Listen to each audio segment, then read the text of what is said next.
అందరికీ నమస్కారం. నిన్నటి నుంచి వైసీపీ సోషల్ మీడియాలో కానివ్వండి ఎక్కువగా కనపడుతున్నది గీతాంజలి మరణానికి సంబంధించి. ప్రధానంగా వైసీపీ ఏం చెబుతుంది, టీడీపీ కార్యకర్తలు జనసేన కార్యకర్తలు సోషల్ మీడియాలో ట్రోల్ చేయటం వల్ల ఆ మహిళ ఆత్మహత్య చేసుకుంది, ఆ ప్రయత్నంలోనే చనిపోయిందని చెప్తున్నారు. కానీ నిన్న తెలుగుదేశం పార్టీ ఒక సెన్సేషనల్ వీడియో అయితే విడుదల చేయడం జరిగింది. ఆ వీడియోతో సజ్జల రామకృష్ణారెడ్డి అలాగే సజ్జల రామకృష్ణారెడ్డి కొడుకు సజ్జల భార్గవరెడ్డి ఫేక్ భాగోతం మొత్తం కూడా బయటపడింది. ఆ మహిళ ఆ యాక్సిడెంట్లో చనిపోలేదు, కావాలని ఎవరో తోశారు. అంటే ఇది ఆత్మహత్య కాదు, హత్యే. ఖచ్చితంగా కావాలని ఒక ఇద్దరు వ్యక్తులు ట్రైన్ నుంచి తోసినట్టుగా నిన్న విడుదల చేసినటువంటి ఒక వీడియోలో అయితే తెలుస్తుంది. రెండోది, ఆవిడ ఆత్మహత్య చేసుకునే ప్రయత్నం చేస్తుంటే గాయాలతో బయటపడే అవకాశం ఉండదని చెప్పి చాలామంది చెప్పే వాదన. అది కూడా కరెక్టే. ఎందుకంటే ఆ రైల్వే ట్రాక్ మీద కానీ మనం ఆత్మహత్యకు ప్రయత్నిస్తే దాదాపుగా ప్రాణాలతో బయటపడటం అనేది ఇంపాసిబుల్. బట్ నిన్నటి వరకు ఏమనుకున్నారంటే తెనాలి జంక్షన్ వద్ద క్రాస్ చేస్తున్న సమయంలో స్వల్పంగా గాయాలు అయి ఉంటాయి అనుకున్నారు. బట్ అవి అందుకు గాయాలు కాదు, కదులుతున్నటువంటి రైలు నుంచి ఆవిడను ఎవరో ఇద్దరు వ్యక్తులు తోసేశారు.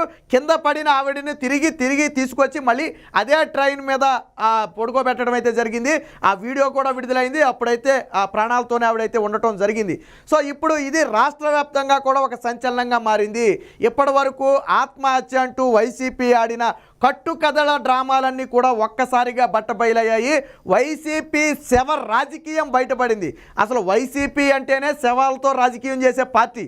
ఎందుకనంటే అప్పుడు వివేక హత్య కేసు కానివ్వండి, అంతకుముందు తండ్రి శవం కానివ్వండి, ఇవన్నీ వాళ్ళకి వచ్చిన వ్యవహారాలు. మళ్ళీ ఎన్నికలు దగ్గర పడుతున్న నేపథ్యంలో ఇప్పటికే అనేక మంది సోషల్ మీడియాలో చెప్పడం జరిగింది, ఎన్నికలు దగ్గర పడుతున్నాయి అంటే ఏదో శవంతో నాటకం ఆడతాడని చెప్పి సొంత తల్లిని చెల్లిని జాగ్రత్తగా ఉండాలని చెప్పారు. బట్ ఈసారి సొంత తల్లి చెల్లి కాదు, అనుకోకుండా చనిపోయినటువంటి ఒక అభాగ్యురాలి ఆ శవాన్ని అడ్డం పెట్టుకుని జగన్మోహన్ రెడ్డి ఆ పార్టీ నేతలు అత్యంత నీచమైన రాజకీయం చేశారు.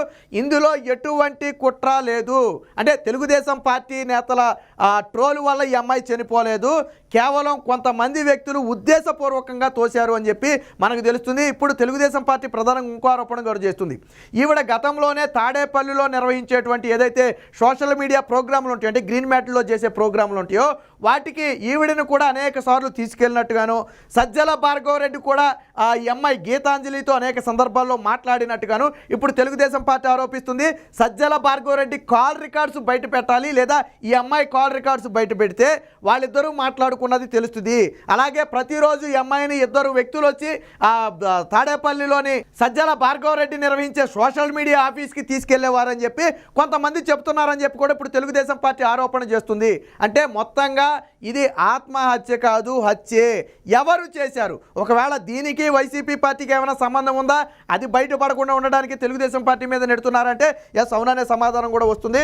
దీనికి సంబంధించిన వీడియో ఉందో ఒకసారి చూద్దాం. సో ఇక్కడ చూడండి ఒకసారి, ఈ వీడియో ట్రైన్కి సంబంధించింది ఒకసారి చూడొచ్చు మనం. ఇక్కడ అది అమ్మాయి కనపడుతుంది కదా ఇక్కడ, సో కనపడింది చూడండి. అప్పుడు ప్రాణాలతోనే ఉంది ఆ అమ్మాయి అప్పుడు. సో వెనకమాల వాయిస్ కూడా ఏంటి మాయా అంటే ఎవరో ఇద్దరు వ్యక్తులు నెట్టేశారట ఆ అమ్మాయిని అని చెప్పి వేరొక వ్యక్తి సమాధానం చెప్తున్నట్టుగా వాయిస్ కూడా కనపడుతుంది.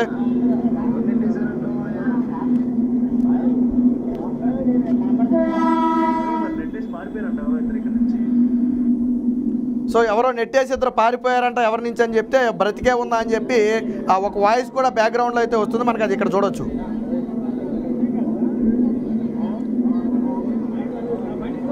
సో చూడవచ్చు, ఇది ఆ అమ్మాయి అప్పుడైతే ఊపిరితోనే ఉంది. సో అంటే ఆత్మహత్యకైతే ట్రై చేయలేదనేది మనకైతే చాలా స్పష్టంగా అర్థమవుతుంది. ఆ అమ్మాయి ఆత్మహత్యకైతే ట్రై చేయలేదనేది ఈ వీడియోని బట్టి అర్థమవుతుంది. మరి హత్య ఒకవేళ కుట్రపూరితంగా జరుగుంటే ఖచ్చితంగా అది హత్యగా పరిగణించాలి.